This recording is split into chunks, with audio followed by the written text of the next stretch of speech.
सुबह लगभग 5 बजे का वक्त। यूपी के सीतापुर का पल्हापुर गांव और उस 2 मंजिला मकान के बाहर लगी लोगों की भीड़। माहौल में गहरा सन्नाटा, लोगों के चेहरे में अजीब सी दहशत। तभी पुलिस की गाड़ियों के सायरन सुनाई देते हैं। भीड़ के बीच एक हलचल होती है और ये गाड़ियां उसी मकान के सामने आकर ठहर जाती हैं। खाकी वर्दी वाले धड़ाधड़ गाड़ियों से उतरकर घर की तरफ दौड़ते हैं, लेकिन दरवाजे पर पहुंचते ही पुलिस वालों के पैर थम जाते हैं। घर के बाहर एक लाश मिलती है। लाश के चंद कदम पर दूर मिलता है 315 बोर का एक अवैध असलहा।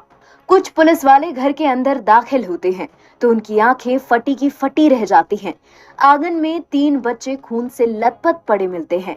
देखने से ही अंदाजा मिल जाता है कि बच्चों को दूसरी मंजिल से नीचे फेंका गया है। इधर उधर नजरें घुमाई तो कमरे में एक बुजुर्ग महिला की लाश मिलती है। कमरे के सामने एक तरफ सीढ़ियां थी, ऊपर जाकर देखा तो एक और लाश मिलती है। ये लाश भी महिला की थी, जिसे पहले गोली मारी गई, फिर बेहद बेदर्दी से सिर कुचल दिया गया। लाश के पास ही खून से सना एक हथौड़ा भी मिलता है। पुलिस पंचनामा करती है। सभी लाशों को पोस्टमार्टम के लिए भिजवा दिया जाता है।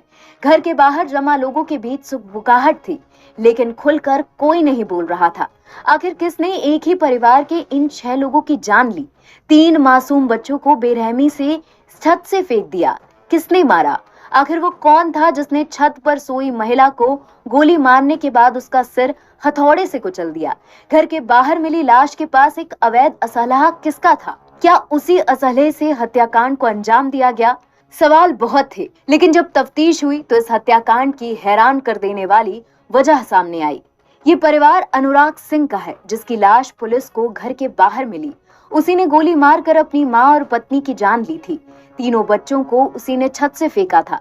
गांव वालों से पूछताछ हुई तो इस हत्याकांड की कहानी सुनकर पुलिस के आला अधिकारी भी चौंक गए।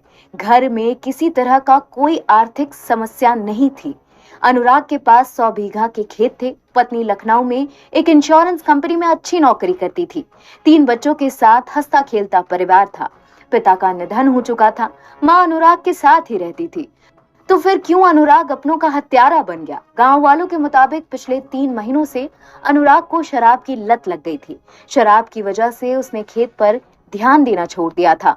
वो हर दिन शराब पीकर आता और किसी न किसी बात को लेकर घर में झगड़ता और झगड़ा होता।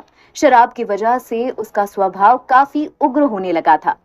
पत्नी और मां ने उसे शराब छोड़ने को कहा, लेकिन जब उसने नहीं सुनी तो दोनों ने उसे नशा मुक्ति केंद्र ले जाने का फैसला किया। इस बात से अनुराग काफी नाराज था। उसे लगने लगा कि अगर वो नशा मुक्ति केंद्र में भर्ती हुआ तो गांव में उसकी काफी बदनामी होगी। उसने नशा मुक्ति केंद्र जाने से साफ मना कर दिया। वहीं अनुराग और उसकी पत्नी के बीच अक्सर नौकरी की बात को लेकर झगड़ा होता था। दैनिक भास्कर की एक रिपोर्ट के मुताबिक अनुराग की पत्नी अक्सर उसकी शराब की आदत और खेती पर ध्यान न देने को लेकर टोकती थी। उसकी पत्नी कहती थी कि आखिर कब तक इस तरह की नौकरी करती रहूंगी, उसे खेत पर ध्यान देना चाहिए। अगर वो इसी तरह शराब के नशे में डूबता रहा तो उसके बच्चों का भविष्य क्या होगा? ऐसे में अनुराग को लगने लगा था कि उसकी पत्नी उसके ऊपर नौकरी की धौंस जमाती है। शुक्रवार की रात को परिवार के बीच काफी झगड़ा हुआ। शोर सुनकर गांव के लोग पहुंचे और अनुराग को समझाने की कोशिश की। काफी देर तक समझाने के बाद जब अनुराग शांत नहीं हुआ तो गांव वाले लोग लौट गए। घर के अंदर रात के करीब 2:30 बजे तक चिल्लाने की आवाज आती रही। इसके बाद सुबह 5 बजे के आसपास अनुराग ने पहले अपनी पत्नी को गोली मारी, इसके बाद हथौड़े से उसका सर कुचला। छत पर सोए अपने तीनों बच्चों को दूसरी मंजिल से नीचे फेंक दिया। इसके बाद वो नीचे आया, अपनी मां की गोली मारकर हत्या की। जब अनुराग ने दरवाजा खोला तो गांव वालों को बुलाया। शोर सुनकर गांव के लोग उसकी तरफ भाग रहे थे कि उसने खुद को गोली मारकर खुदकुशी कर ली।